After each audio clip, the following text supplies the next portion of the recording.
Hey everyone. Thank you all for being here tonight. My name's Alan Detloff, and I have the great privilege of being dean here at the Graduate College of Social Work at the University of Houston. And I'm really happy to welcome all of you to tonight's Social Justice Solutions event featuring Derica Purnell in conversation with Kiese Lehman. In addition to all of you here, we have several hundred people watching on our live stream. So welcome to everybody. We're really excited for you all to join us tonight. Before we begin, I want to take just a minute and tell you a little bit about the background of this Social Justice Solutions event, which we've been hosting since 2016. At the Graduate College of Social Work, our mission is to prepare students to do the social work that's necessary to achieve social, racial, economic, and political justice. I tell every one of our students that by the time they graduate, I expect them to not only be advocates for change, but to be activists and leaders to bring about the change necessary in our society to achieve justice. And this event began because one of our students who took on this responsibility shortly after my first year as dean in 2016, Miranda Harris, came to me because she was concerned about the increasing levels of police violence in the Black community, or specifically the increasing videotaped incidents of police violence. This was just shortly after the murders of Alton Sterling, Philando Castile at the hands of the police, and we knew we wanted to do something to educate our students how, as social workers, they could take action to address this violence. So we held our first event in fall 2016, and it focused on what we could do as a community to address the issue of police violence. And we realized very quickly that that was a conversation that we needed to continue, that it couldn't be just a one-off conversation. So we've held this event every year since 2016, and we've hosted people like Angela Davis, Patrice Cullors, Ruth Wilson Gilmore, Marlon Peterson, many others who've spoken to our students and our community about not just the harms of police violence, but the greater harms of racism in society. And now if you think about, we're here today, 6 years after that initial event, and the racism and violence in policing continues. We've also seen since 2016 that now we have a new language to talk about how to end the violence of policing, and that is the language of abolition. And since 2020, the GCSW has been actively engaged in having conversations about abolition and social work's role in abolitionist movements. And we've also really seen a big divide in social work communities about abolition, as well as a general decrease in discussions about police violence since the summer of 2020. For many, it feels like the violence and racism of policing is just the status quo, and there's no longer a need to discuss it. But at the GCSW, we're committed to making sure that we continue these conversations. And we're committed to making sure that racism and violence at the hands of the state, through prisons, policing, child welfare, or the family policing system continue to happen, that those conversations continue to happen. Because we know that reducing the violence and harm of policing is not enough. The violence and harm of policing needs to be eliminated. And the only way to eliminate the violence and harm of policing is to eliminate the police. And we know this is what's necessary because we also know the names of all the people that the police have murdered. Eric Garner, Sandra Bland, Michael Brown, Freddie Gray, Tamir Rice, Dontre Hamilton, John Crawford, Eric Harris, Walter Scott, Corinne Gaines, Laquan McDonald, William Chapman, Sam DuBose, Jeremy McDowell, Ricky Ball, Jamar Clark, Alton Sterling, Philando Castile, Keith Lamont Scott, Terrence Crutcher, Jordan Baker, Stephon Clark, Jordan Edwards, Breonna Taylor, Sean Reed, Tony McDade, and George Floyd. And despite the increased awareness the murder of George Floyd brought, we also know the names of the people who the police lives have taken since the summer of 2020. Rashard Brooks, David McAtee, Kamal Flowers, Julian Lewis, Damian Daniels, Anthony McLean, Walter Wallace Jr., Jonathan Price, Kenneth Jones, Rodney Applewhite, Bernie Edwards, Devon Gregory, Patrick Warren, and Casey Goodson. Each of those men at the time of their murder were not under investigation for any crime and were not the target of any investigation, yet they were each shot to death by the police. And that's why we're here tonight. In October 2021, Derica Purnell released Becoming Abolitionists, Police, Protests, and the Pursuit of Freedom. And on the day of its release, we provided copies of Becoming Abolitionist to every one of our GCSW faculty, staff, and students. About 600 books in total we distributed to our community. And we've been excited to hear from Derica ever since then. We had some delays due to the pandemic because we really wanted this to be an in-person event. And so we're really excited that Derica is with us tonight and in conversation with Kiese Lehman. I'm going to introduce our two speakers now, and then we'll welcome them out. Kiese Lehman is a Black Southern writer from Jackson, Mississippi. He's the Libby Shern Moody Professor of English and Creative Writing at Rice University. He's the author of Long Division, which won the 2022 NAACP Image Award for Fiction, and the essay collection How to Slowly Kill Yourself and Others in America, named a notable book by the New York Times critics. His best-selling memoir, Heavy, an American Memoir, won the Andrew Carnegie Medal for Excellence in Nonfiction, the Christopher Isherwood Prize for Autobiographical Prose, the Barnes & Noble Discovery Award, the Austin Riggs Erickson Prize for Excellence in Mental Health Media, and was named one of the 50 best memoirs of the past 50 years by the New York Times. Heavy was also featured as the GCSW's Social Justice Summer Read of 2019. And just recently, Kiese Lehman was awarded a MacArthur Fellowship in 2022. Derica Purnell is a human rights lawyer, researcher, and author of Becoming Abolitionists. She works to end police and prison violence by providing legal assistance, research, and training in community-based organizations through an abolitionist framework. As a Skaden Fellow, she helped to build the Justice Project at Advancement Project's National Office, which focused on consent decrees, police and prosecutor accountability, and jail closures. And in the wake of the coronavirus pandemic, Purnell co-created the COVID-19 Policing Project at the Community Resource Hub for Safety Accountability. The project tracks police arrests, harassment, citations, and other enforcement through public health orders related to the pandemic. She received her JD from Harvard Law School, her BA from the University of Missouri, Kansas City, and studied public policy and economics at the University of California, Berkeley, as a public policy and international affairs law fellow. And she's currently a columnist at The Guardian and a scholar in residence at Columbia Law School. Please help me welcome Derica Purnell and Kiese Lehman.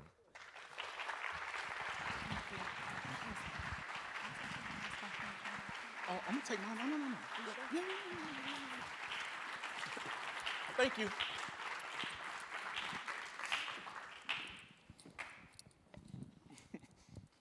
Big space. I know. Oh, how y'all doing? Why y'all way back there when you got all this right here? I'm so happy to be here with you. I'm speechless. I just want to run down. I'm not gonna bore people, but I just want to run down how much I love you right quick to them. So, I read Derica in The Guardian after I got fired from The Guardian. And honestly, like, it's hard to talk about Derica's work with not appearing to lapse into hyperbole, but the fact is when I read your work, literally the first time, as a writer, I was like, how can one be so clear, so provocative, and so innovative? Because I think sometimes we think of clarity and innovation like on opposite sides of a spectrum, but also so willful and so wandering in your love of us. And so much so that after I read you the first year, I started talking to our mutual friend Betts, and I was like, fam, I just think it's like a what would Derica do? Like, like we all need to get what would Derica do, like bumper stickers. So I just want to say before we start, like, I do look up to you, and I know when you do these conversations, you're not supposed to look up to people, you're supposed to look at them, but fuck that, I look up to you, and I'm very thankful to look up to you. But tonight, what I want us to do is, like, a lot of questions that I've been begging myself to will myself in the space to ask you for years, but I also want to privilege the space of abolition and social work in this conversation, if that's okay with you. Of course, yes. Okay. First of all, I want to ask you how you're doing, and I mean that question seriously. Well, I just got affirmed by Kiese Lehman, so I am like blushing out of my mind right now. That's how I'm doing right now. No, I'm serious. I'm serious. Heavy is one of the books I literally keep copies and copies of. I refill it like I'm a bookstore because I give it away so much. Whoa. No, I'm serious. And when I wrote this on Facebook, and I literally write praises to you on Facebook all the time, but it's like it pushed me in thinking about how to be vulnerable publicly, how to storytell, how to pull people in our lives who hurt us and hold them accountable and share that story. It's liberatory. So thank you so much for all of your writing. Right. I mean, from, you unfortunately being a LeBron James lover all the way to, I'm just saying, it's okay. Hold on. What? Who you rock with? I'm not, let's not do this here. I just wanted to. I mean, Missouri. Who you? Let's not do this here. Let's not do this here. But even in those moments, I'm like, wow, I disagree, but I love this. I disagree, but I love this. I love this. I love this. So I mean, they're not 1-7, but that's another conversation. Yeah, so thank you so much for agreeing to do this with me and to, being a light. And also, lend me $20. You like a MacArthur genius. Did y'all know this? Why you? Can you lend me $20? Why you saying that when Can so you many? lend me $20? Why you saying? It's so many of us in the audience, fam. You know our people really will ask for $20 after. I'm really asking for $20. After the event. No, but congratulations. I got you. Congratulations. $22. $22. Okay. Okay. You. Can I just ask you? What's your favorite basketball team? Here's the thing. They must not have won a championship in about 20 years. They have not. The team I'm most excited about right now, the most innovative team right now, I love the Grizzlies. Grizzlies right now. But you don't be having Grizzlies energy on the internet. I had season tickets to the Grizzlies. Oh, excuse me. Okay. Come on now. Okay, excuse me. Ja? I like Jalen Green too. I like the Rockets. The Rockets are cool. They're a lot of fun right now. Okay, I'm trying to get there. Okay, they have good energy, but yeah. I really want the Grizzlies to win. I like the Suns a lot. Yeah. But yeah, I grew up a Lakers fan, so it's sad. But But you had to leave when LeBron joined. I left in 2018. Yes. Wow, got you. I know y'all wasn't ready for this conversation. That's but this is the important conversation. That's okay. But you know what? I wanna talk about that. Basketball appears to bring both of us joy. Yes. Like exquisite pleasure. And I just want to start by talking about the roles of joy and exquisite pleasure in becoming abolitionists with an S. Mm-hmm. And I say that because, I think a lot about words, titles, but words especially. And I think about all the other things you could have named that book. And I think about the way the market could have sort of coerced you into writing a book that was wholly singular. How I became an abolitionist. And you named it Becoming Abolitionist. So I wonder if you can talk about the roles of pleasure and joy. This is a big question. You write about this a lot in the book.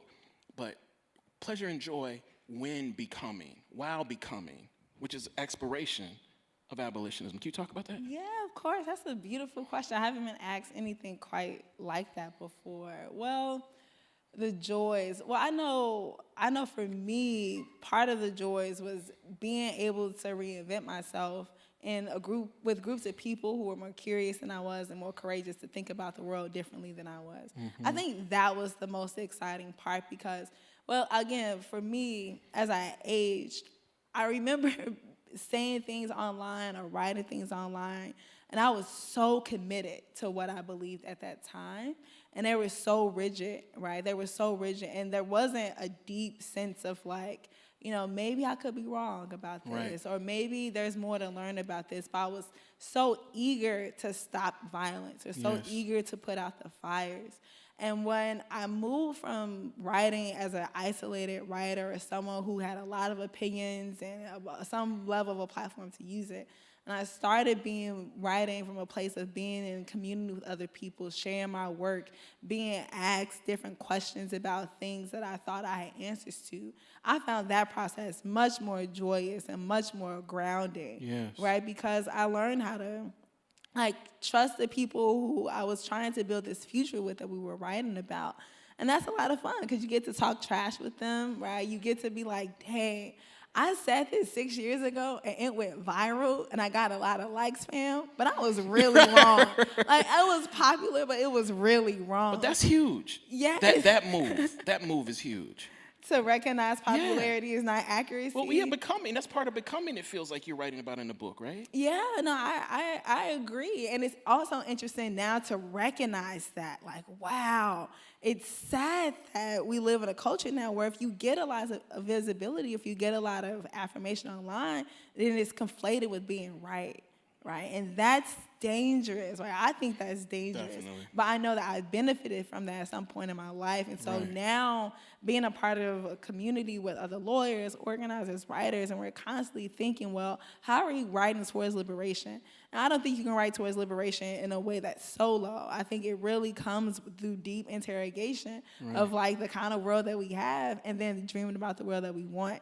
So I think that's a lot of fun because you get to do that with people from different walks of life, different ages, different race. I mean, that part I think is a lot of fun. You get to talk trash about LeBron James a little bit too. So it's great. It's great. I'm gonna come back to that, but I'm really interested in the way that you take us to St. Louis. You take us through different sorts of identities. You talk about being someone who was conditioned and taught to call the police. Yep. You talk about calling the police, and I'm interested in when you call the police and when you were growing up and being taught that like calling the police is what you do. Were you still dreaming of different futures for Black folk, and did those dreams just not entail abolition, or did abolition lead you to the dream of what we could become? Yeah, I see. Well, the thing is that I called 911 because my sister nose would bleed. Right. And her nose would bleed because we didn't have insurance, we didn't have a doctor, we didn't have clinics. We lived in a part of St. Louis that was vulnerable to all of the regular toxins that poor Black neighborhoods are exposed to. Highway traffic, right? There were factories near our house. There was a fish seasoning factory that I actually is my favorite fish season in the world. It's just located right behind my house. You had Anheuser-Busch down the street. You had Praxair Gas across the street. So we're living in an environment where, people, it makes children's nosebleeds. I have a brother who was asthmatic. I had eczema. So I'm watching the conditions, and whenever something would flare up, whenever there was a medical emergency, wherever it was something that was like, oh my gosh, this is a crisis. How do we stop this crisis? 911 became everything, which is why the first sentence of the book is, we call 911 for everything except snitching. That's a good point. Because it wasn't like, hey, The one time I almost snitched, I remember I saw a shooting. I was on Shaw and Clem. I was on a school bus. I was leaving practice. And I saw these little boys get into a fight. I saw one pull out a gun and just start shooting. So I called 911. And I was like, hi, there's a shooting. I'm here. And then the next question after, where are you was, what are the race of the boys? Right. And I hung up the phone. And I was like, something feels wrong. Right. I was like 14, 15. I was like, something feels wrong about that. And even if they needed to help identify someone, you know how many little Black boys on the South Side that look like the Black little boys who was just here? Right. So immediately, I don't know if I was necessarily dreaming of what I would call like an abolitionist future when I was 13, 12, 11 years old. But I do know I wanted to live in a house that was clean. Right. I know I wanted to live in a house where my sister's nose wasn't bleeding. Yeah. I know I wanted to live in a house in an apartment community that didn't smell the way that it smelled because of the factors that surrounded it. Right. So I didn't have the abolitionist politics, but I knew at least I had ideas of what a good community, a safe community would feel like. Yeah. And it didn't necessarily mean more police, because as I write in the book, the police were an additional source of violence, right? They chased my crushes. They broke up my family in many ways. I knew that, whoa, this isn't right. This isn't safe. But it wasn't as if I knew to say, well, we need more doctors. We need insurance. So we need a system where we don't have to rely on insurance to be healthy. The last grocery store in that neighborhood closed in 2000. There hasn't been a grocery store in that neighborhood since, and it's 2022. So I knew that all these elements were missing. And I knew that we had critiques of them. I know we articulated what kinds of communities that we wanted, but I don't know if I would say that it came with a sort of political awareness that traced it to capitalism, for example. Yeah. I like that a lot. When I read Becoming an Abolitionist for the first time, I started writing this essay that I'm never going to publish. But what? Why? Why would you say that? I ain't going to say what I want to say. Because I want to make author, you know what I'm saying? I ain't really got to publish bullshit no more. But But it's just not for them. And that's why I won't publish it. And at a different time, I needed the money of writing something that they might read. But one of the things that you made me write about was growing up literally in school, having visits from Officer Friendly. You know, on one hand, we'd be given visits from Officer Friendly, but then literally in the same school year, we'd be taken to a prison in Mississippi. And they did the scare straight shit, right? Yeah. Like they tried Man. to scare us to death. So one, there's a schizophrenic understanding of what police are. But what you really made me understand is something I needed to write for me. That's the real reason I didn't put it out, because I needed to write for me, not for anybody else. But my mother was very young when she had me, and she was a professor after she had me in college, and she came back to school, Jackson State, to become a professor. And you know, she was working all the time. So I was one of these kids who my mama would sometimes not pick me up. And I just, instead of being like, where you at, mama? Because it was just us, I'd be like, something must have happened to her. She must be hurt. And because I grew up with a mom who's like, don't tell our business, I couldn't call my grandmama, I couldn't call her friends to be like, she's not around. But I thought I could call the police and be like, can you help me? Right. And I remember one of my most severe whippings was like, I called the police, and my mom was like, you cannot call the police on me. And I was like, Mama, I didn't call the police on you. I called the police because I was scared. I don't know where you are. And that was the first time I really think I understood, like, some of what you explore in this book, which is like, we are seduced into believing that these folks are harm reducers. Yeah. Especially in our own families. Yeah. And I just wonder if you could talk about how important, this is going to get us into the social work dimension, how important the familial aspect of abolition has been for you, and also like when we think about abolition for our folk, like familially, like, you know, a lot of folks have talked about what happens to people who are taken. Some people have written about the people who are left, but I still think there's a lot more grayish area to explore in there, and I wonder if you could talk about any of that. Yeah, of course. I mean, when you were talking about your mom, it literally, so much of what you write in Heavy reminds me of my own relationship with my mom. And just now when you say, you know, don't tell our business, it's so interesting to know that the kind of fights that I have with my mom today, literally today, are about telling her business, right? And it's just be like, my mom was in the hospital a couple weeks ago, and in 2020, she was diagnosed with 2 different kinds of cancer. It was a very scary time. We weren't able to fly to St. Louis because of COVID, so we were driving back and forth to St. Louis. And so just, I mean, something like a cancer diagnosis, like, don't tell nobody. And I was like, my mama too. what are you what are you talking about? So when she was in the hospital a couple of weeks ago, I said, okay, I'm gonna tell my brother. He lives in Atlanta, so we can come up with a plan to support you. She's like, oh, don't go tell him my business. I was like, Mom, like you know. So what's interesting that some part of protecting the business is exercising a form of agency. Yeah. Right? It's like it becomes like this is mine to like share and not to share. It's dignity, it's privacy. And then there's a broader thing that I hear from your mom, is that, well, telling the business is also conditioned by the consequences of sharing information. Yo. Which is like, well, you know, I remember going to school and it's like, no, we're hungry or we have utility insecurity. Well, we can't tell our business because we tell our business, you may end up being removed from my custody, right? Or you can't. So it's when I think about, especially in the undocumented context, I remember the students I used to teach, a part of not sharing business was to make sure that people wouldn't get deported from their homes. Exactly. And so what ends up happening is that you have, you know, people who don't seek medical care, people who, you know, don't look for help in all sorts of places, but because their business, because of this country, can get you locked up, it can get you killed, it can get you deported. It just comes with a lot of violence. And so that protection is deep, deep, deep in our families, and our families are the institutions that make us possible. Yes. And so it's so deep. So part of that was interesting. Again, I'm thinking of the undocumented context is that people have to come up with other ways of care and community to take care of each other. Yes. Or like abortion, like, you know, before Roe v. Wade, it was like, well, don't tell my business, but we're going to come up with ways to make sure that you have reproductive health care, you know? And you see people learn how to do that.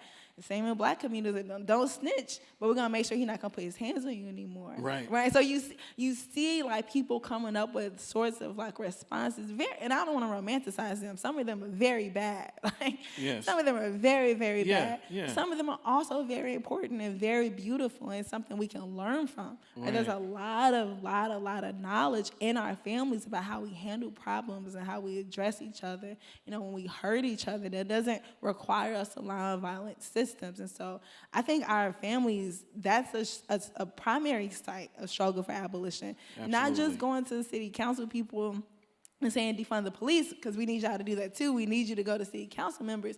But don't just tweet or just don't go to city council members if there's harm in your family that you know about, that you won't try to figure out how to prevent or address. Right. Or if there's harm that you can't prevent in your family, Yes. that you won't take time to say, hey, have we talked to kids about, consent and bodily autonomy? Yes. And not just as someone who may experience it, but as someone who may hurt someone else potentially. I think about this with my kids. Like, how am I constantly teaching my 2 kids, hey, don't touch people, ask to do this. Because you can't wait until it happens, and then it's like, where did this come from? Yes. How could you? Well, they don't know. Right. And they're taught. Right, so our families are a major site of struggle for abolitionist practices and futures and dreamings. And I think that if we can get stuff down right in our families, that's probably more than half the work. And connected to that, and then I want to ask this question specifically about social work. Does any of that have to do with like exploring the language we use with people we love, and sort of ridding that language of incarceral like drippings? Like when shit happens in my family, first thing they say is, such and so need to be locked up under the jail. Under the jail, Right? yes. And Do y'all say under the jail? Y'all know? Okay, yes. Some of y'all said it today. That's a shame. Yo, but to me what's interesting is that, so there's that, which actually posits a prison that our family members, us, sometimes want somebody locked under. But I'm also interested in the ways that friend groups, definitely social media groups and family groups, even those of us who are wrestling with abolitionist principles, are very quick to join in with other people to say how someone needs to be disciplined, right? Like I've jumped on like with Kanye, for example. Like I'm one of these people who've jumped on being like, I never said lock him under the prison, but I've definitely jumped on that, not with the desire to free or but to discipline. And I'm interested in how that sort. I'm thinking more about language, how the language of disciplining in people we love, particularly Black people, talk to me about that and the role that the language has in abolition. Oh, it's so important. Well, Kanye is a billionaire, so I have different energy for billionaire Kanye than Not no more. other kinds of So anyway, that's again another conversation. I love this question because, it's so when I think about how I said earlier around 911 being the thing that you call because it's a primary resource. I mean, I experienced that whenever a cop kills someone. And then you have my mama, lock his ass up, put him under the jail. And it's of course, that's what, her and lots of other people expect and want and desire, because they know people who've been locked up for nothing or for far less. So the idea that you're going to have someone who's supposed to protect and serve you, put their knee on someone's neck for almost 10 minutes and then not go to jail, it seems ridiculous. And so when people, express those kind of views, I just say, no, I feel it. You want this person to be punished, and I understand where that comes from. And I'm not going to tell you wanting that person to be punished is a bad thing. My concern is when we call that punishment justice. Ooh.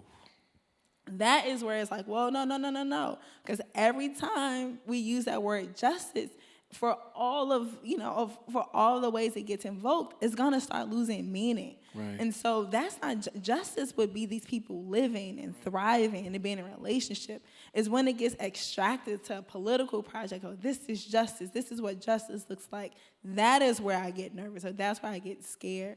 But I try to affirm people and how they feel, because, I completely get it. And so, I know that language very, very vividly. I also know the other side of that language. I have friends, I have people I know who've killed people, and we know they kill people. And I've seen their loved ones, their friends, people in the community say, what? Free my nigga such and such. Which is interesting.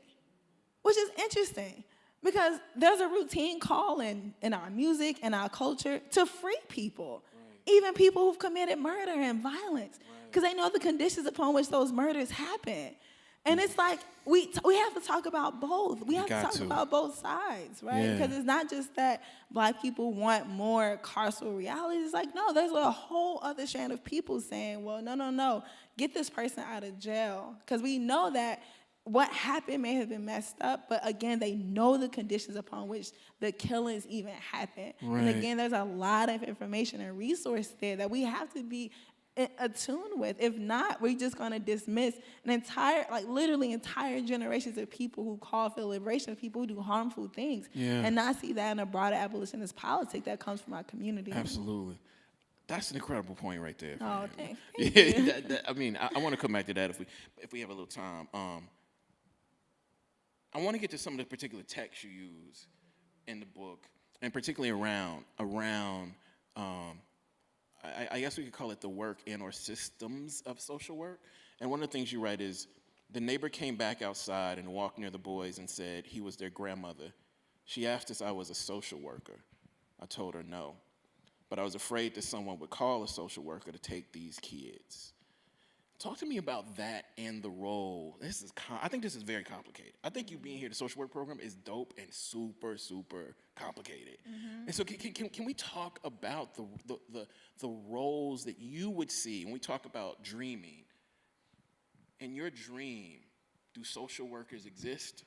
In my dream? In your dream, do social workers absolutely exist? Absolutely not. No offense, but lots of people won't exist. In my dream, in my actual dream, no. And it's not because social work is an inherently good or an inherently bad profession. I mean, oncologists wouldn't exist in my dream. There would be no one studying cancer. Because it would, so in my ultimate dream, but even more realistic, is just, when I think of social work, unfortunately, what happens with social workers is that they're navigating the crises of capitalism, racism, homophobia, colonialism. They're navigating, they're trying to figure out how to mitigate these harmful systems. And it's just and there are people who do that terribly, and there are people who do that well. Most people, I would say, probably do it terribly. But there are people, and I'm a lawyer. And so there would not be lawyers. That's right. Or there would be cooler lawyers. We would be negotiating other kinds of things. We wouldn't be the kind of lawyers who are trying to get someone out of jail because they stole $50 worth of Pampers from the grocery store, or because they shot someone. It would be a completely different type of thing that we will be doing all together. So in the dream that I envision, the dream that I am sort of working towards collectively, is asking, well, why would we need social, what do social workers do now? And why would we need them in the future? So social workers are primarily responsible for making sure that human beings in this country have access to care and safety and shelter. Well, a just society wouldn't need people to do that in a way that's reactive.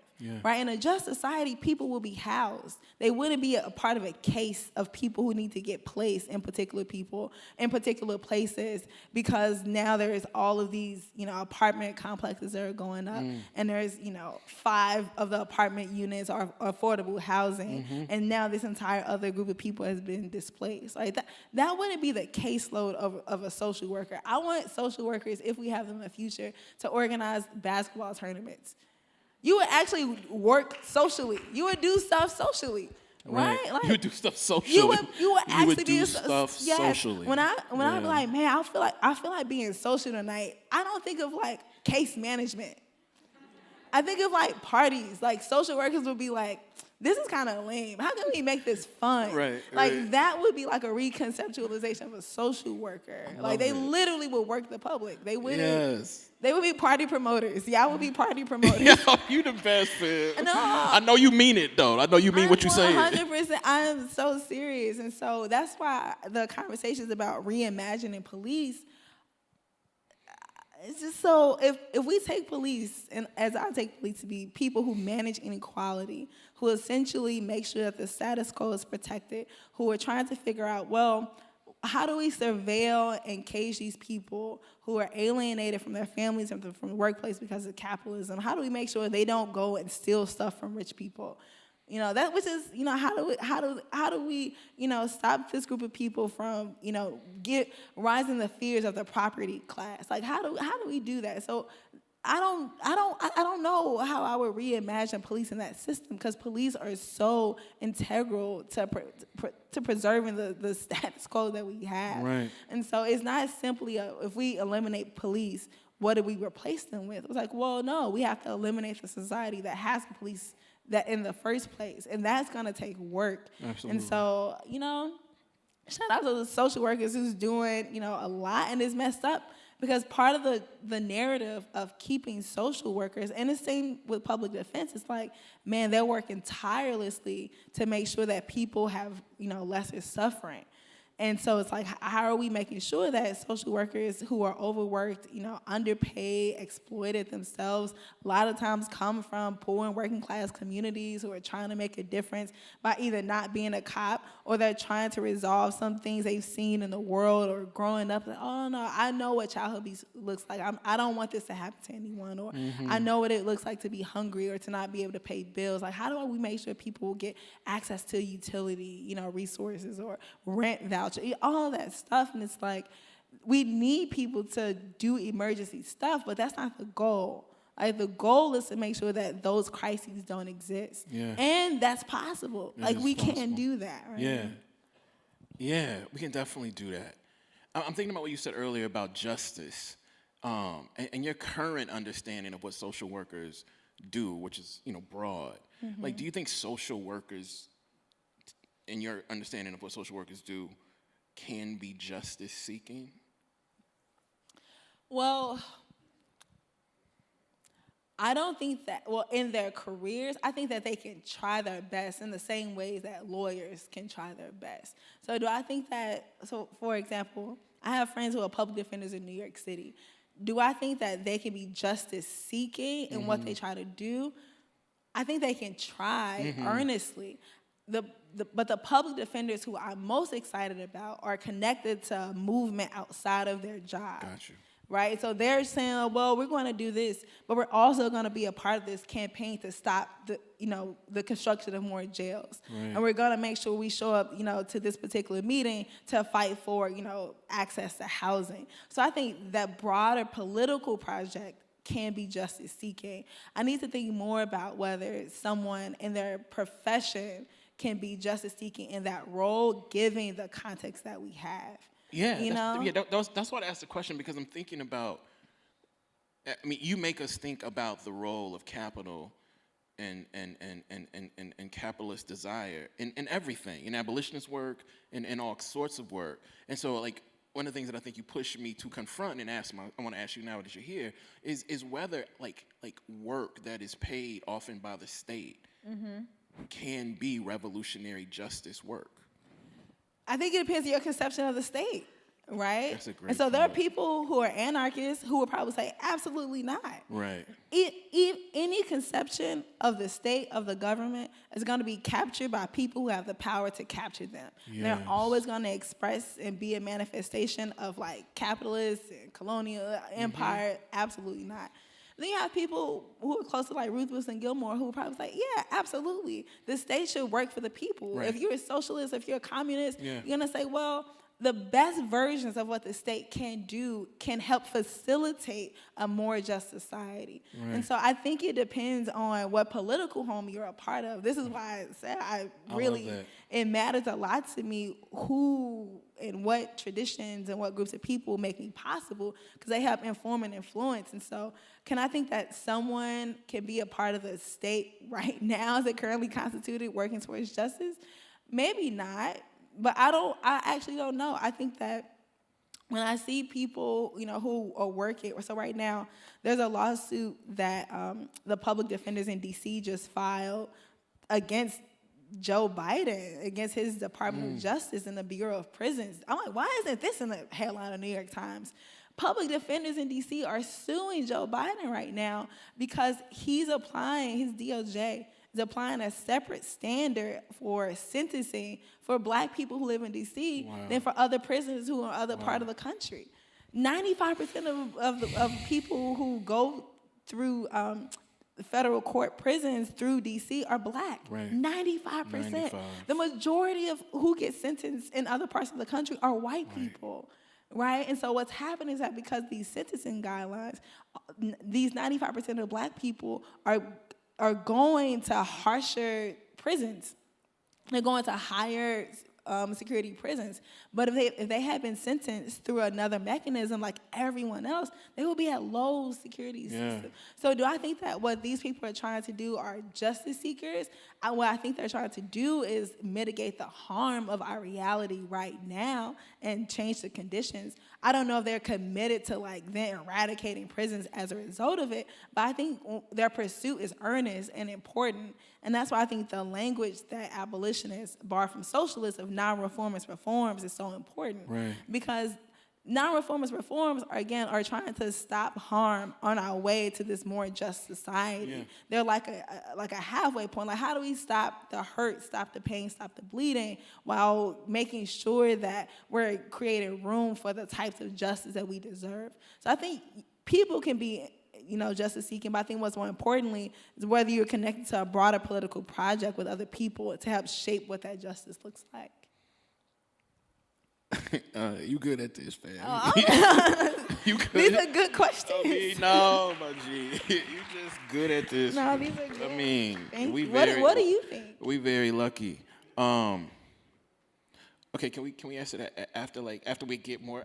Okay. What do I think? We don't have to if you don't feel compelled. No. I'm curious about what you think. I mean, now I think what you just said. So I just literally. I mean, before I asked that question, I was just like, I don't know if any of us who work for the state can do anything other than satisfy the state.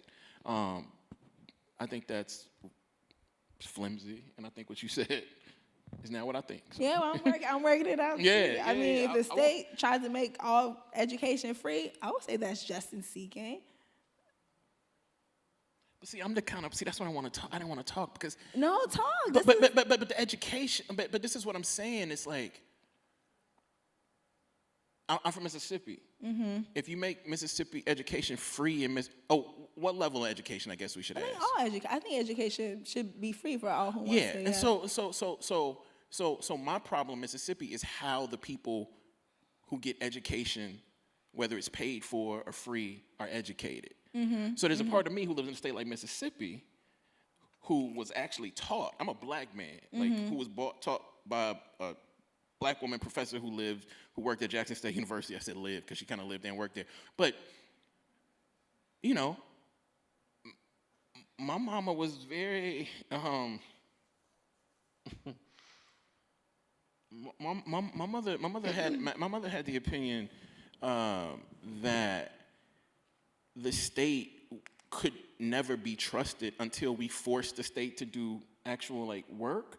And so I don't know that unless you revolutionize education from the front to the back, I'm just not even sure what making it free. I think making it free might hurt more people. That's what I actually think. I want it to be free, but also just okay, that poison is free now. You know what I mean?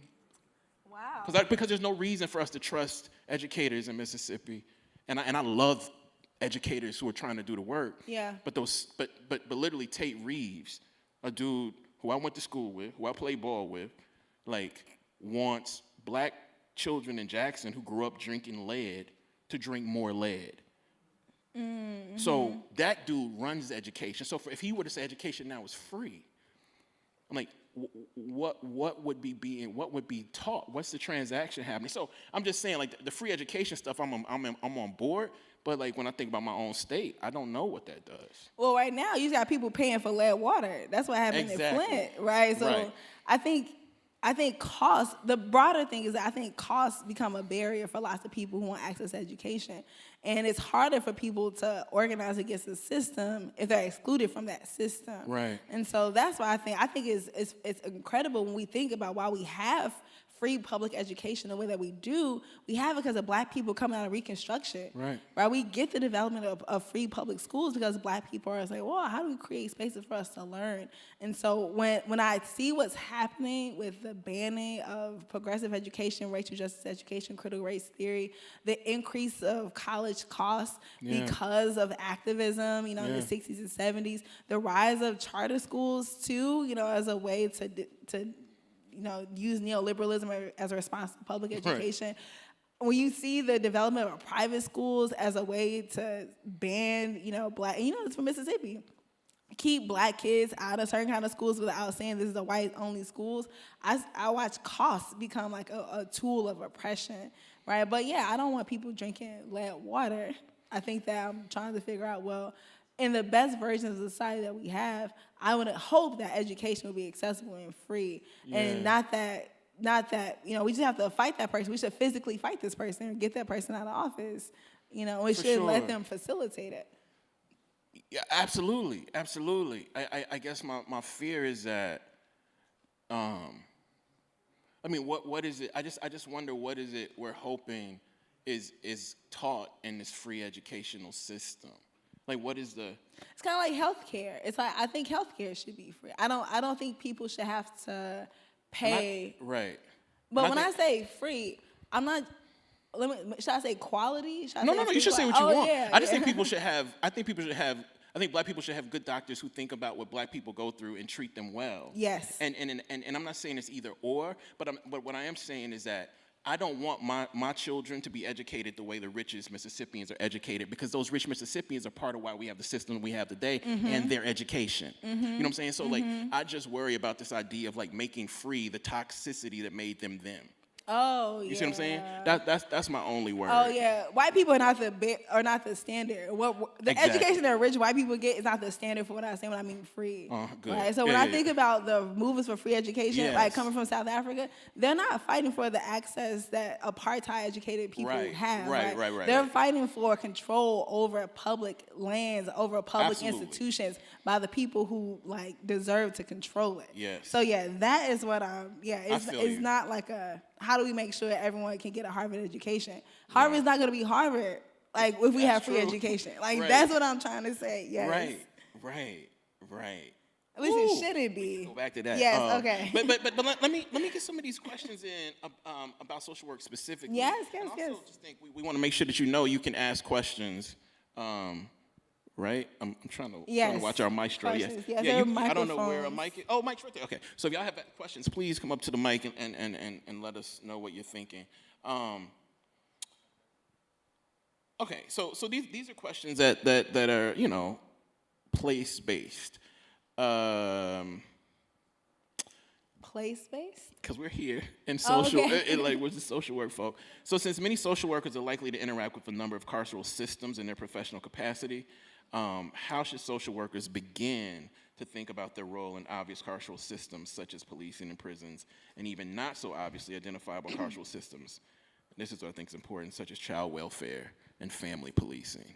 Yeah, very important question. I think that my answer for these types of questions of how should this profession or that profession or this person think about carceral systems is what I sort of said has been helpful for me, is being a part of a political home and being connected to other people. And that's how you start a journey of addressing that. I think you can absolutely do that as an individual. You can read all of the books. You can get all the language down, get the terminology down. You can update your bio on Twitter. If Twitter still exists in a couple of months. You can do all those things. I'm just serious. You can do all those things.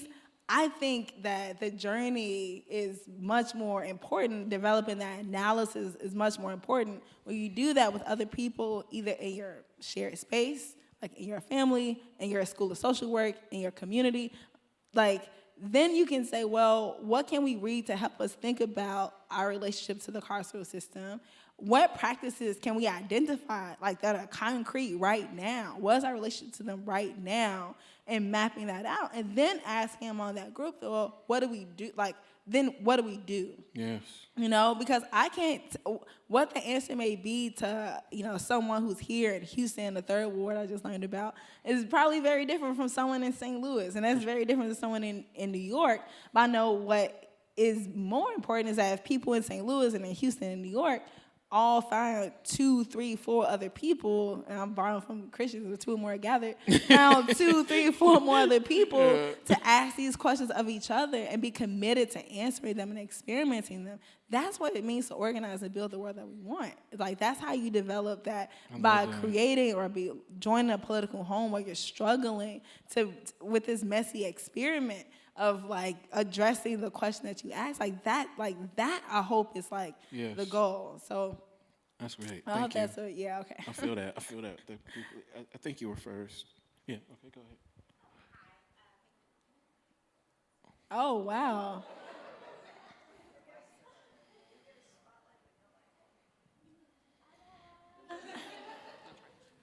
Can you hear me now? Yes. Okay, great. First, I want to thank you for being here. I really connect with the way that you conceptualize a different abolition as the ability to conceptualize a different future. I feel like that really ties to like something very near and dear to my heart, which is conscientization and the ability to name yourself in the world over and over and over again. So I really love that. I think where I'm getting a little frustrated or a little unsure is in the steps that we take to get to that place.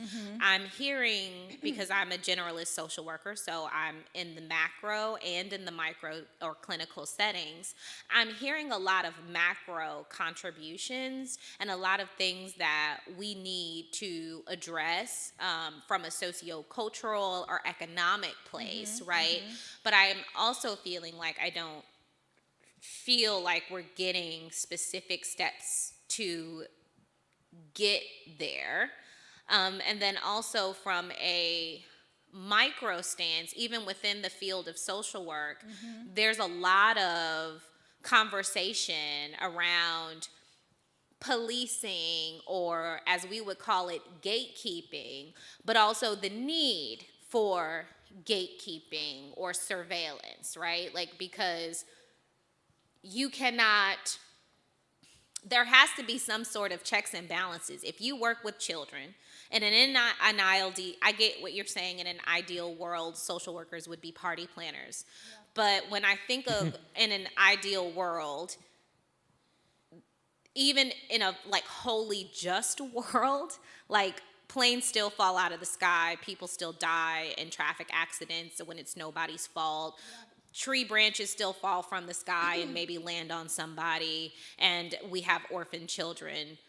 What happens to those children if there's nobody there that's in this system of connecting those children who need a home through no fault of their own, through no injustice, but just happenstance, acts of nature or God or whatever, if there are no social workers, right? Yeah. Or what happens,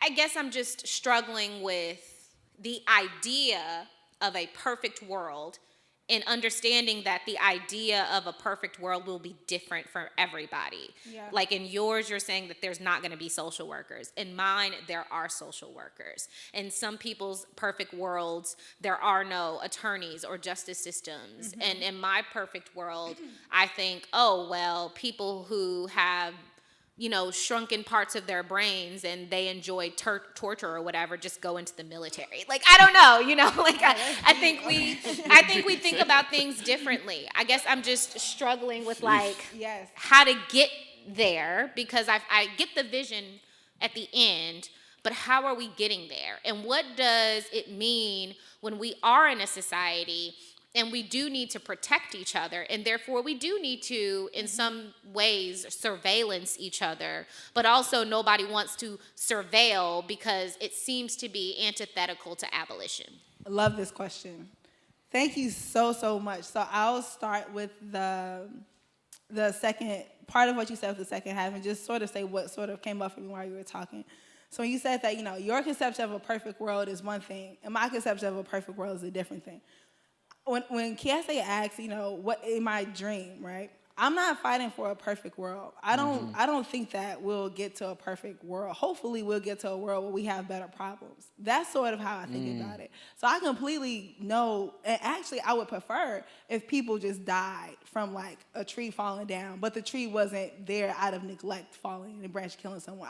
Instead of people dying and having proximity to premature death in the way that they do today. So much in the world so much suffering that we have right now is completely preventable and unnecessary. I want people to die from accidents. Like, and when I say accidents, I don't just mean like, oh, this person just fell down the steps. Or in the book, I talk a little bit about my father, who was a factory worker who was killed on the floor. And he didn't have to die on the factory worker floor. The reason he worked in the factory in the way that he did, in the way that he was killed, because we were already poor, Black, exploited people. Right? And so even how we conceive of accidents is really shaped by the kinds of world that we have right now. And so I want people to die from actual accidents that's not related to workplace hazards, or not because streets are too small in Black neighborhoods compared to how they are in white neighborhoods. Like, our conception of an accident is still a social construct that's shaped by capitalism, colonialism, white supremacy, and ableism too. So that's really, really important. And then the part around your conception of a world has this, and my conception of a world, what's gonna make our conceptions matter is whether we fight for it. That's what matters. If my conception just stays in my head or in my feelings, then that's gonna be insufficient as a liberation project, which is why I keep saying it's really important to do this with other people. There's stuff I organize with right now. I'm organizing to try to make this statewide organization into a national membership organization.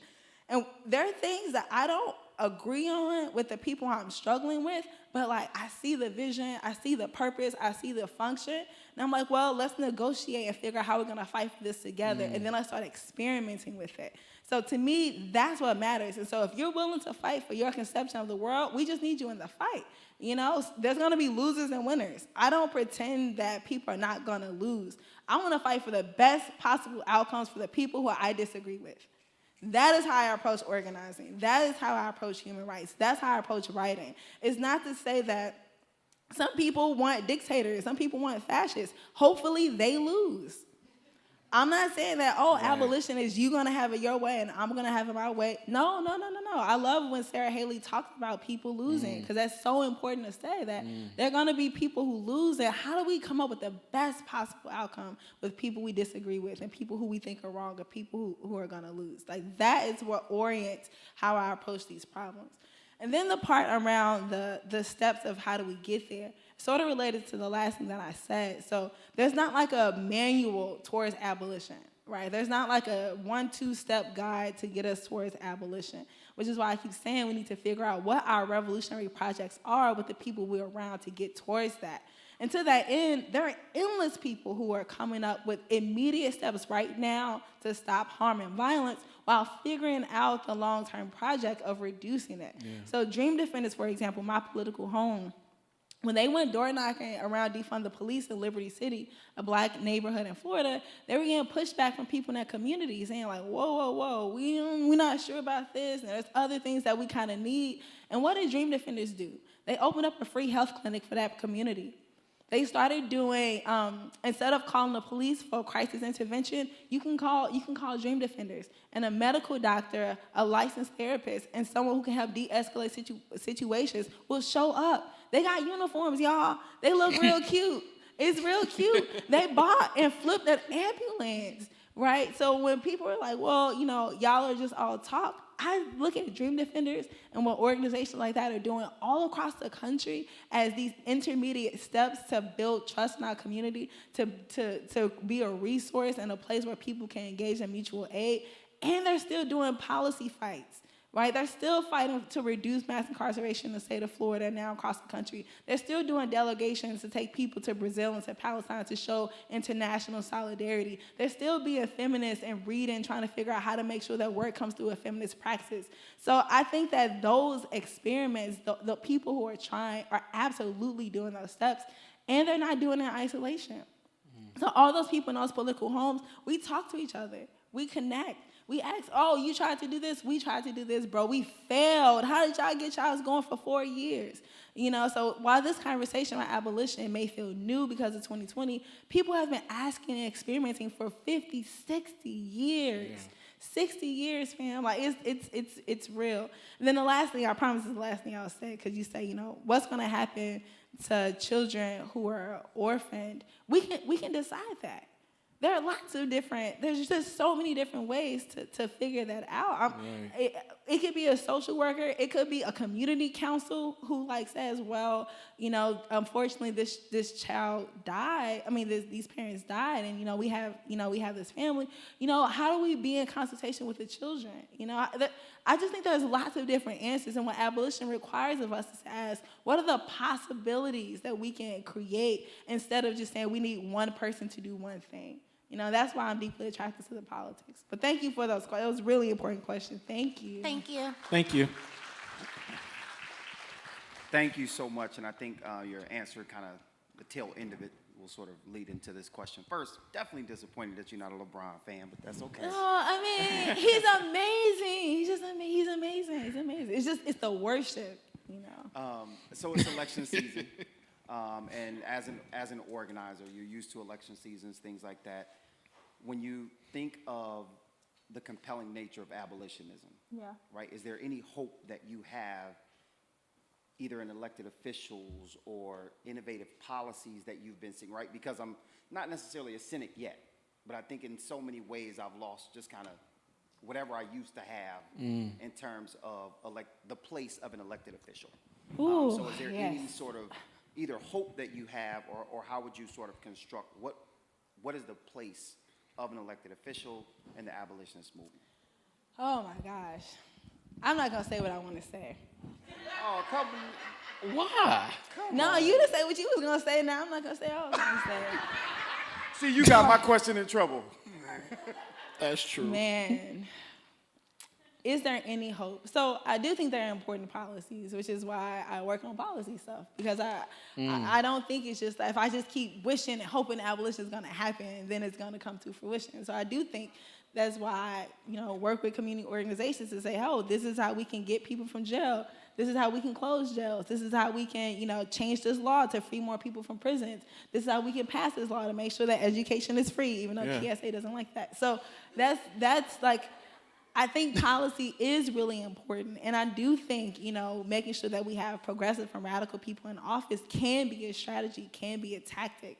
And so I'm happy you asked the question. I thought you were going to ask a different question, but I'm so happy you asked this question, even though it's very, very frustrating, because the people who get beat up on the most in the political arena are people who are progressive and radical. Mm-hmm.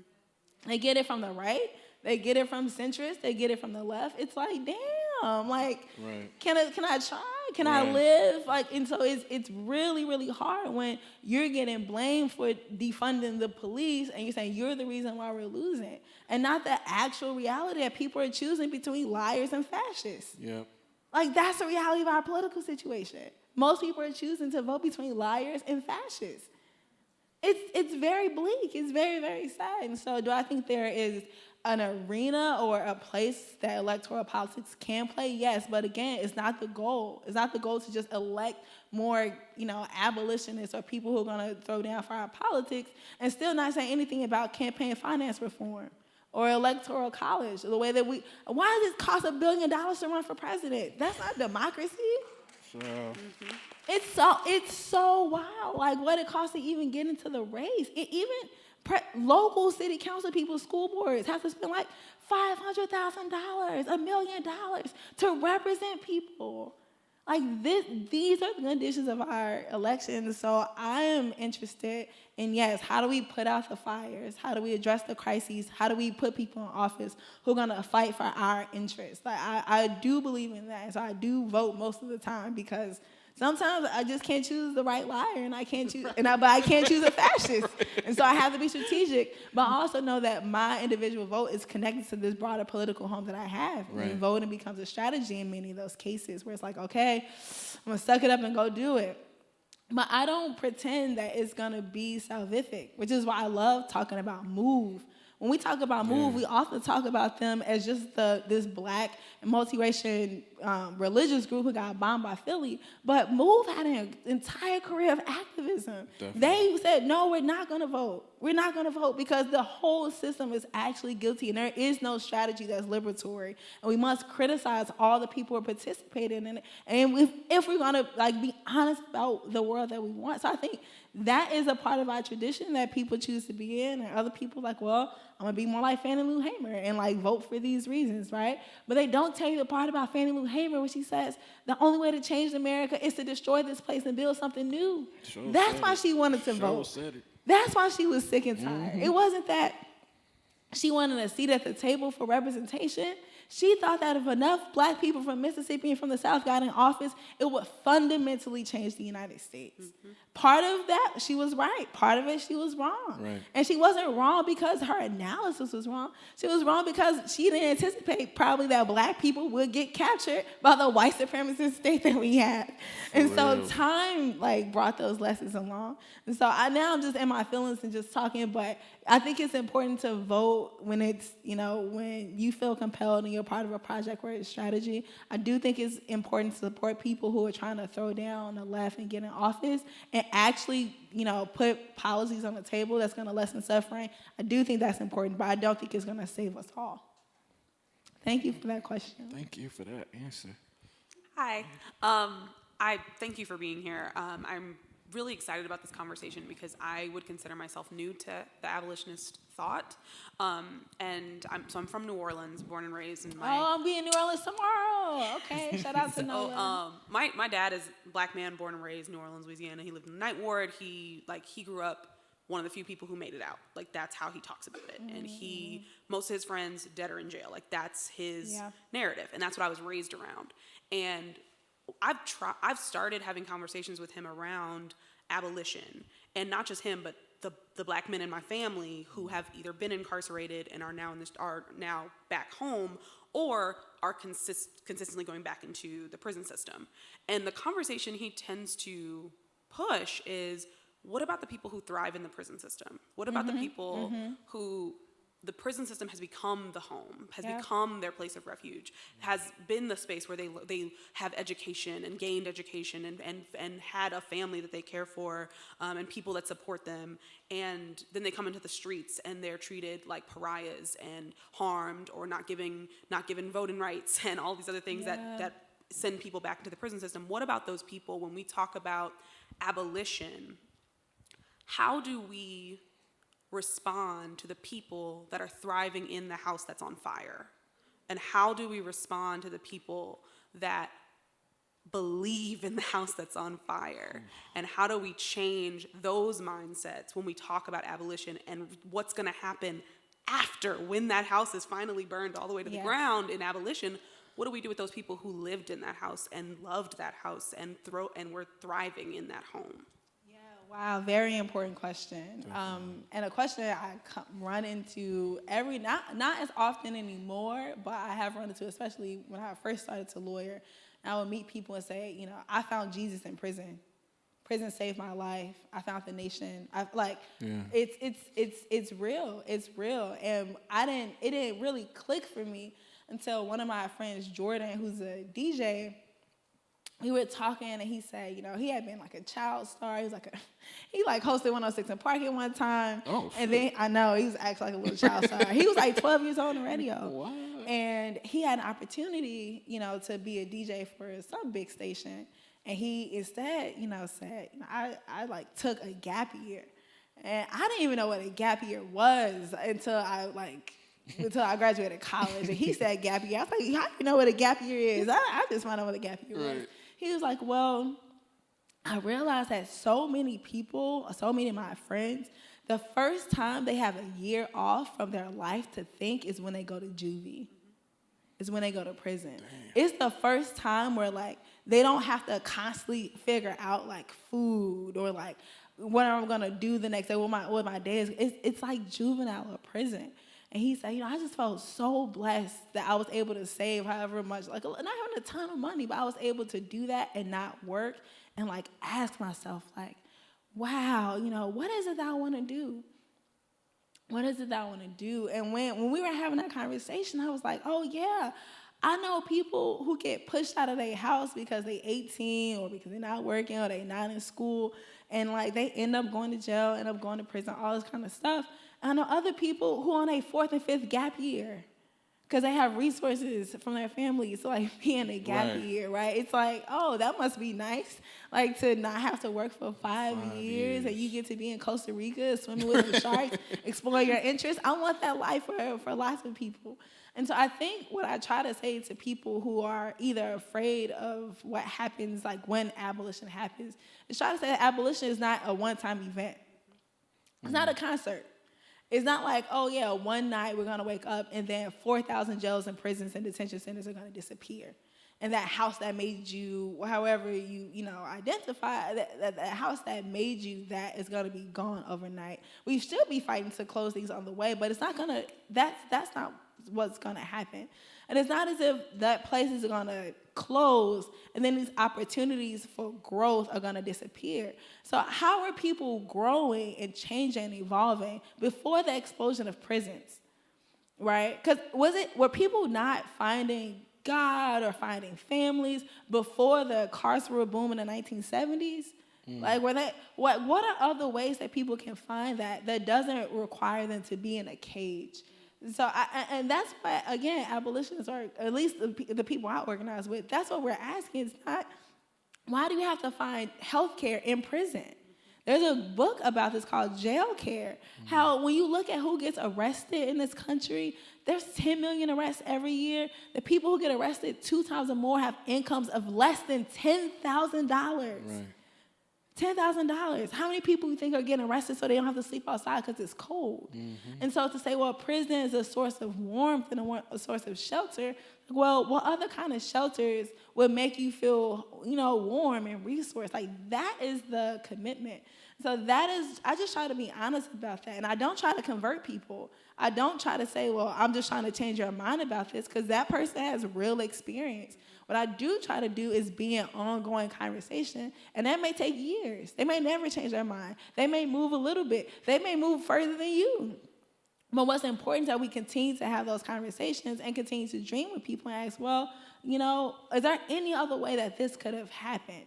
Because as many people are finding families in prison, as many people are losing families because of prison. People are dying in prison. People are losing custody of their children while they're away. People are missing out on their families, being able to bury their families. All that's happening because of this place. So how do we change the conditions so people can do that in ways that are just and not ways that are carceral? And I just think I'm happy that you're having those conversations. I hope you continue to listen, and it sounds like you are. But just say, yeah, we're just trying to do that on more just terms, and I think that we can. Thank you so much. Yeah, of course. Thank you.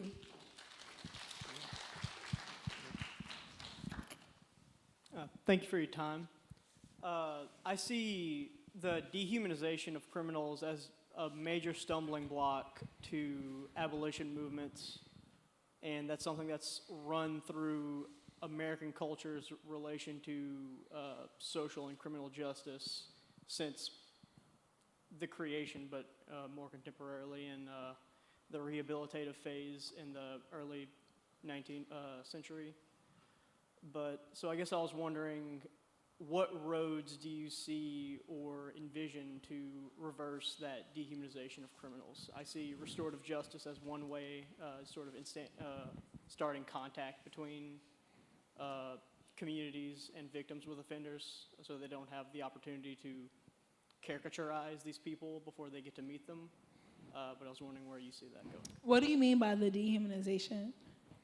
So, a permanent labeling of someone as a criminal, or, for example, seeing them as inherently sick somehow, but just that generally, that permanent labeling of criminality on who that person is, or that being a defining characteristic of who they are.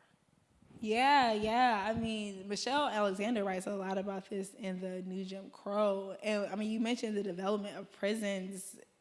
Prisons, especially in the United States, were created to house people who are undesirable in the United States. So the stigmatization happens in the development of the prisons. And then once people leave prison, like you said, all these other stigmas that have material consequences attached to them, like you said. So I think people have resisted that in so many different ways, and there's so many different traditions, right? So there are people who fight, against legislation that bans people with criminal records. There's people who fight, to restore voting rights for people who are coming out of prisons. And there's places that don't take away voting rights for people even while they're incarcerated, right? And so, it varies. It's one place, literally one place. But I think people are, constantly trying to figure out how to make sure that people who are currently incarcerated or formerly incarcerated are not stigmatized such that they're going to experience the material consequences of that incarceration. I think that's important. I think the problem is that the purpose of the prison is to do that, is to it's to stigmatize you. So if we want less stigmatization, we should also have less imprisonment. We should create fewer opportunities for people to undergo that. So it happens socially, but it also happens literally in people's bodies. When people leave prison, they're sicker, they die quicker, they're navigating a whole range of illnesses they wouldn't have had but for their incarceration. And so if we want a healthier society, including people who are coming from incarceration, we have to think about stigma, again, how it manifests materially and fight against that. And it's interesting how people choose to fight that too, especially around what language to call people. Like people with convictions versus convicts, or people who are offenders versus people who have offended. Like there are lots and lots and lots of interesting debates around that. But I think there's incredible, organizing. Desmond Meade's organization has been doing a lot of good work around that in Florida. Miriam Kaba with Project NIA does that around people who are in juvenile prisons and youth incarceration, and also with people who are survivors of harm and defend themselves and end up in prison. So I think there are people who are pushing the narrative, Daniel Serrett's work, that shows that, lots of people who end up committing harm are also victims of harm, and they're, repeating the cycle. So I think there's, again, lots of organizing and research and scholarship and thinking about stigmatization, and people are trying to reduce it as much as possible. And I think people who came to form Critical Resistance, one of the early prison abolition organizations here, realized that, the source of this stigmatization is the prison itself. And that's one of the things we have to go after. Thanks. Yeah, of course. Thank you. Hi. So my question, we're talking about social justice solutions. So my question would be, we know for those of us that are trained in the field or the profession, of social work, that there is a lot of inherent anti-Blackness, a lot of white supremacy that is really baked in within the institution of social work. And then especially when you have schools of social work that are complicit in perpetuating those ideological viewpoints, places where they go to work after they graduate, CPS and other institutions.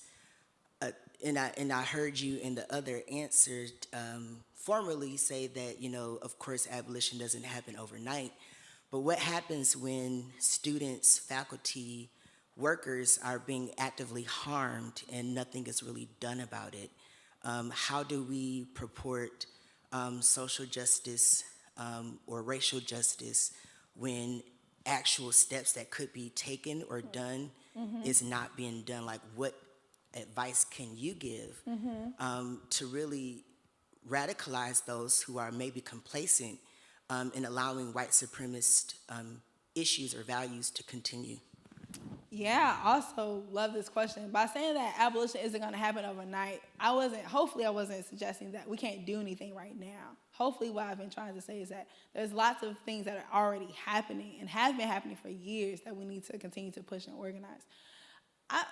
First advice, if anyone is being harmful to you, don't let nobody mistreat you. I learned that from my mama. I didn't learn that from abolitionists. The reason I don't have a voice right now is because someone was trying to talk trash about me at an event that I did just a few days ago.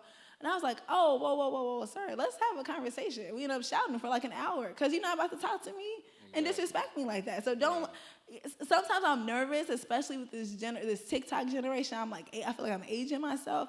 They're like, something racist will happen to them, and then they go vent about it online. Right. Go confront the racists. That's really Go. tough, It's Ella Baker. Y'all know who Ella Baker is? Yes, yes. Y'all, Ella Baker has this amazing, I wish we can pull it up. She has this amazing speech. It's like 4 minutes long. And she's talking at like a Puerto Rican liberation rally. And people are like screaming. And she comes out and she's like, shh, shh, shh, shh. She was like, the first time and the last time anyone ever called me this N-word was this white boy in North Carolina. I was 4 years old, and I pushed him so hard, and I made sure that he knew that no one, he would never be able to call me this again or anyone else. And I was like, wow, like, you got to defend yourself. And so I want people to, don't go push 4-year-old white boys unless you also are 4 years old, but right. I want people to, defend yourselves. Like, why? And I'm not saying if you defend yourself that there won't be consequences, but sometimes I'm nervous the way I hear lots of students talk about anti-blackness is as if they don't have agency to respond to it. Yeah. And your agency to respond to it is not just on social media. Right. That's why we come from traditions where people did lots of things. They literally protested. They confronted it. They said, oh, we're not having class today. Yeah. We're not having school today. Yeah. We're not doing life today until we confront this issue.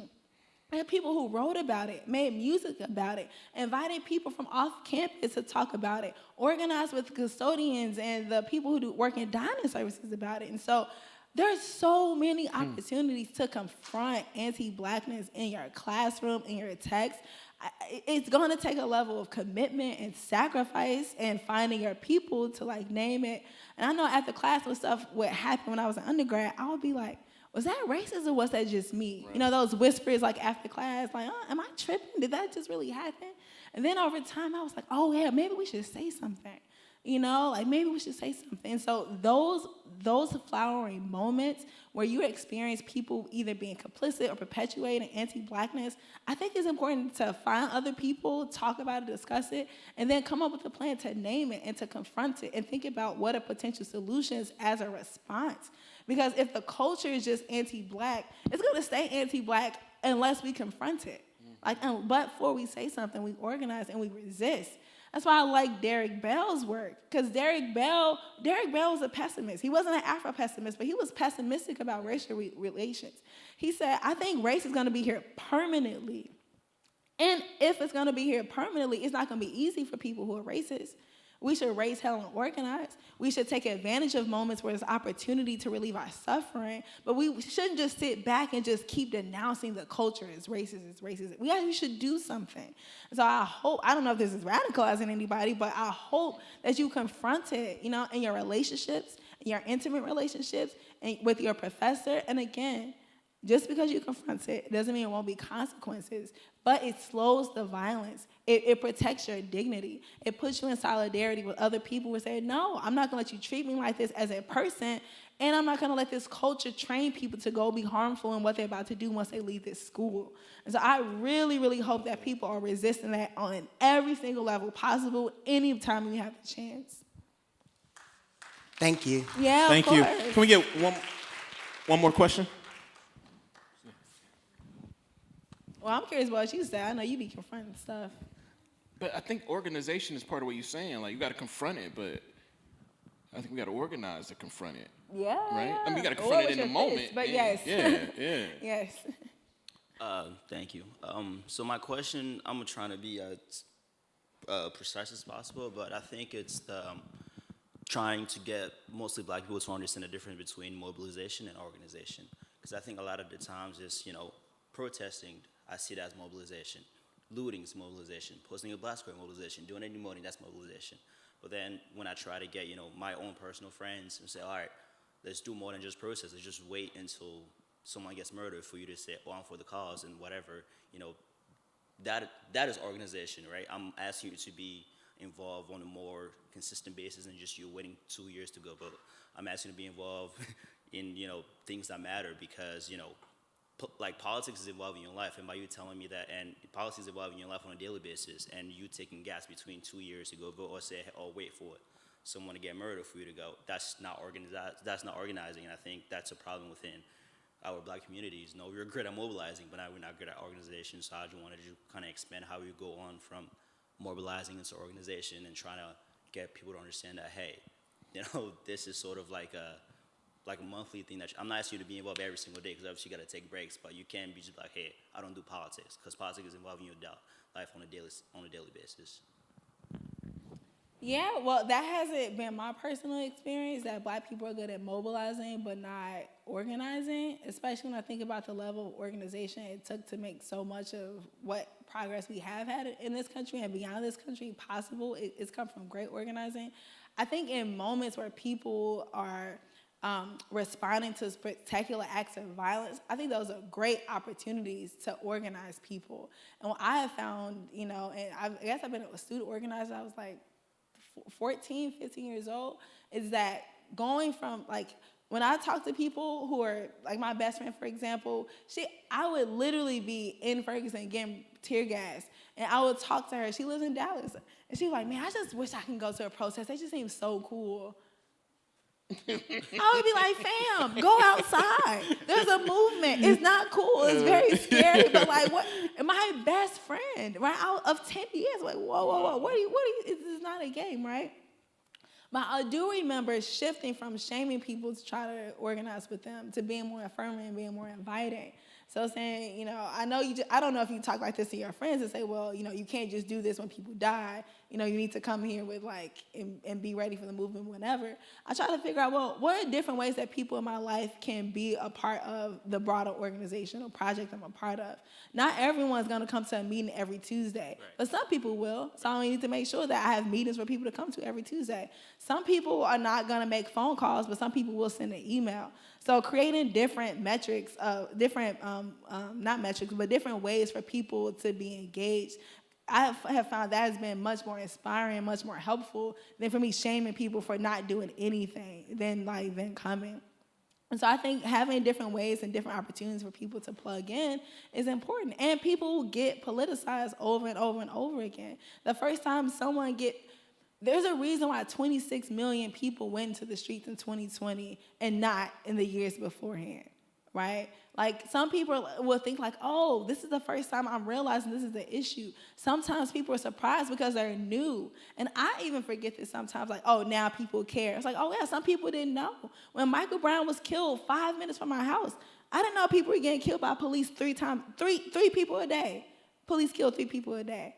And one reason why I didn't know that, because it wasn't a statistic that was yet captured until the Washington Post and the Guardian started keeping track through media reports, right? So new people are being brought into the movement through new acts of spectacular violence. There are kids right now who are in college. When I say Trayvon Martin, they have no idea who I'm talking about. Wow. Because they were young. Right. These kids were born in 2000. That's a great Trayvon Martin was killed. They were 12 years old. Right. They were literal kids. They were playing games. They weren't So then when now they're 18, 19, and George Floyd gets killed. It's wait, what is this? Yeah. This happens here. When the Gen 6 happened, I didn't know. Yeah. I didn't know that stuff like that could happen. In Louisiana, kids can get beat up over a white tree, but people are constantly being politicized because people are coming to movement at different times and at different paces. It's well, as organizers, how we take advantage of that and learn about our own methods. Maybe we also are not inviting people in a way that's good and interesting. And we got to become better party promoters to make sure our movement is high, right? We got to make sure the movement is irresistible, and that's going to look a lot of different ways. Right. Maybe people don't want to come to your meeting, and maybe that's on you, fam. I don't know you. I'm just saying. I don't know. I don't know what your meetings are hitting for. But I try to make sure when people come, and other organizations make sure, we're going to have childcare. We're going to have food. We're going to have good food. Because it's not the same as having food and having good food. That's a big difference. Some people be I would go to Black Law Student Association meetings because the food was good. Even though some of the people got on my nerve. I was they're going to have dinner tonight. I'm going to go on down here and see what they got. They got Jamaican today. Okay, I'm going to pull up. They got Jamaican patties and plantains. And so it's creating a culture of inclusivity, what's inviting to people. And that's why I think early affirmations did really, really well. They really did try to make the movement irresistible and find different ways for people to come in. So, I hope that you're able to do that. But that's an important question. For sure, thank you. Let me just say one thing before we Yes, get yes, about. yes. I was told we only had one more, but there's some. Okay, we got to go. Can I say one more thing? I Yes, just want to yes, thank y'all. Thank you so much for doing this. You call yourself an elder of the Trayvon generation in the book. Oh, yeah. Yeah, and one of my questions is, and being here, it's like I was afraid to ask this question, but I want to ask it anyway. I think a lot of us treat you as if you wrote a how-to book. Like a lot of our questions are like, what about this? How do you do this? How do you do that? And I think it's because of like just the magnificence and the singularity, what feels like singularity of the way you put the book together, your theorization and whatnot. But can I just ask you, how do you feel given the fact that you wrote a book that is as much about your experience in St. Louis as a teacher, moving through Harvard? And I just want to make sure that, I just wondered, do you ever feel as if, this lush book that you wrote is often sort of reduced to, a how to become an abolitionist manual? Oh, that's interesting. I've only kind of feel that with people who haven't read the book. Got you.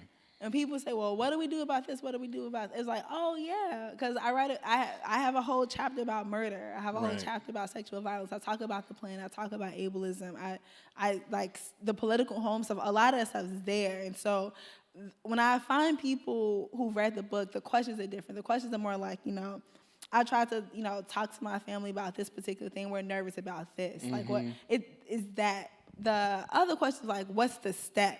And I was like, oh, yeah, that's because I think in the introduction it says this is not a how-to book. All right. Yeah, That's what I'm asking. It's not a how-to book. But how-to books seem great. When I buy something from IKEA, it's nice to have instructions on how to put it together. I feel you. And so I get where the impulse is coming from because I had the exact same question. That's real. I said, what about the murderers?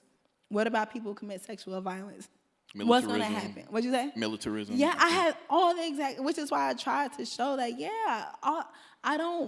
hopefully I don't make people feel bad for asking those kinds of questions. Definitely I try to take them seriously because Yes. I know what it felt like to have those questions and not have people be like, oh, you just don't care or you're not taking it sure. seriously and be like, oh, well, actually, Derica, the reason why XYZ is because of this. I'm like, Yes. oh, yeah. And they'll say, oh, yeah, you should check out this book or you should check out this organization because they're doing that. And so I feel very lucky that people are curious enough to ask. Those are my favorite kinds of people to be in struggle with. Yes. People who are curious, even people who are skeptical. It's the people who are antagonistic who I say for Mark Lamont Hill because Mark Lamont Hill is really good at fighting with people who are antagonistic.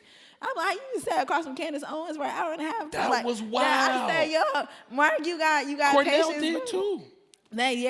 Cornell's another one. When I took Cornell, I was like, oh yeah, both of them are just masterful at debating people who have antagonism to black people to whatever, and I think it's important because they just pick apart, whatever Absolutely. they do. That's not me. Yeah, me either. I'm not. But if you're curious to skeptical, that's my people. Even people who are like, oh, I guess the already converted. I argue the most with those people. Yes. I'm not gonna spend my time arguing with but the people who I tend to agree with the most are the people I argue with the most. Yes. So when we ask each other, what about the murderers? We're fighting because we have to come up with a solution. Yes. We don't have to just come up with an answer to say out loud. Right. We have to figure out, okay, y'all, we have to do this street violence interrupted thing for right now. And we know in St. Louis this happened. One of the people who I was organizing with, I was like, hey, y'all, we're going to try to close this jail. And one of the organizers was like, people in St. Louis, they're going to be nervous about closing down this jail. I said, well, we have to be responsive to the what about black-on-black crime? And I got pushback for that because they were like, well, what about black-on-black crime? It's like a trope and da-da-da-da.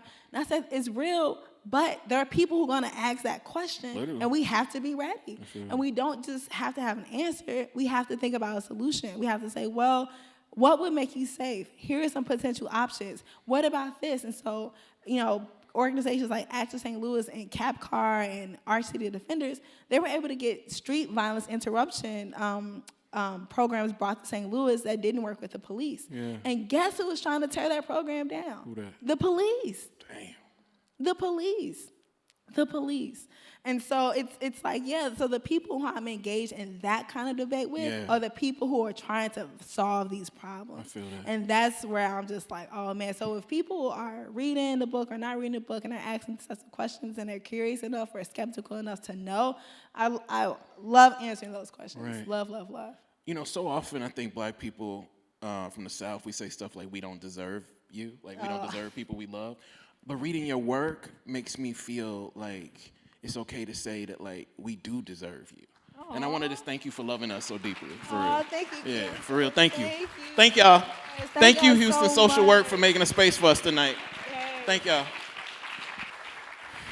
Thank you both. Thank you, Derica. Thank you, KSA. It's really such an honor for you both to be with us tonight. We're really grateful that you joined us here tonight. Thank all of you for joining us. Thank you to everyone who's watching us online. For everyone who's here in person, I hope you'll join us upstairs right after we close here for a reception and book signing. That's in room 223. And I hope you'll stay connected with us moving forward. As I said when we started at the Graduate College of Social Work, we're committed to continuing these conversations. This is our last event for the fall, but we'll be back in the spring with another series of events. So stay connected to us online, on our social media channels, on our website. Keep the conversation going online. You can use our hashtag #TowardLiberation. And I hope to see you upstairs and at our next event. Thank you all.